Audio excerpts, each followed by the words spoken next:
ఎలా ఉన్నారు? Netted princess cut blouse స్టిఫ్‌గా ఉండాలంటే కొన్ని టిప్స్ మనం ఫాలో అవ్వాలి కదా! సో, అవి నేను నేర్పించడానికి మీ ముందుకొచ్చేసాను.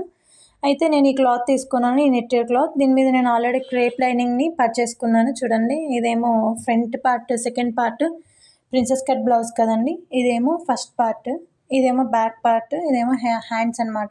ఇవి క్రేప్ లైనింగ్స్ అనమాట. సో, మనం క్రేప్ లైనింగ్స్ మీద కాటన్ లైనింగ్ కూడా వేసుకుంటే ప్రిన్సెస్ కట్ బ్లౌజ్ నెట్టెడ్‌ది స్టిఫ్‌గా ఉంటుంది. సో, నేను ఇలాగా కాటన్‌ది కూడా వేసుకుంటున్నాను చూడండి.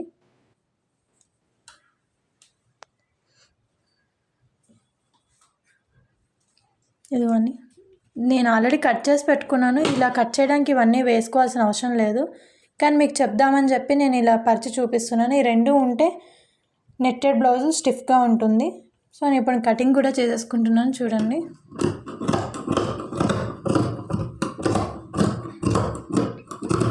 నెట్టెడ్ కదండి, కొంచెం గట్టిగా ఉంటుంది. సౌండ్స్ కూడా ఎక్కువ వస్తుంటాయి.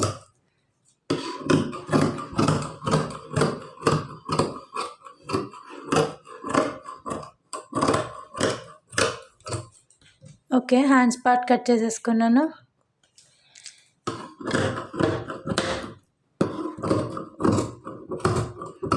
చూడండి, ఇది థ్రెడ్ వర్క్తో పాటు చమ్కీ వర్క్ నెట్టెడ్ మీద ఇదొక ప్యాటర్న్.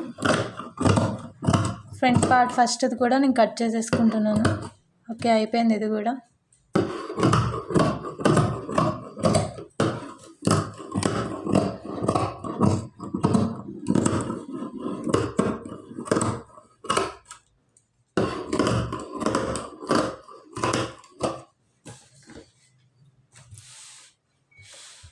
ఓకే, ఫైనల్గా ఫ్రంట్ పార్ట్లో సెకండ్ పార్ట్ కూడా కట్ చేసేసుకుంటున్నాను.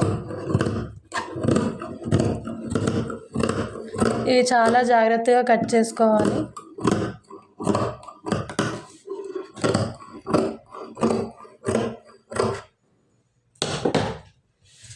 సో, లాస్ట్లో ఇది కూడా అయిపోయింది. చూసారు కదా ఫ్రెండ్స్. మరిన్ని వీడియోస్ కావాలంటే నా ఛానల్ని సబ్స్క్రైబ్ చేయండి. Thank you.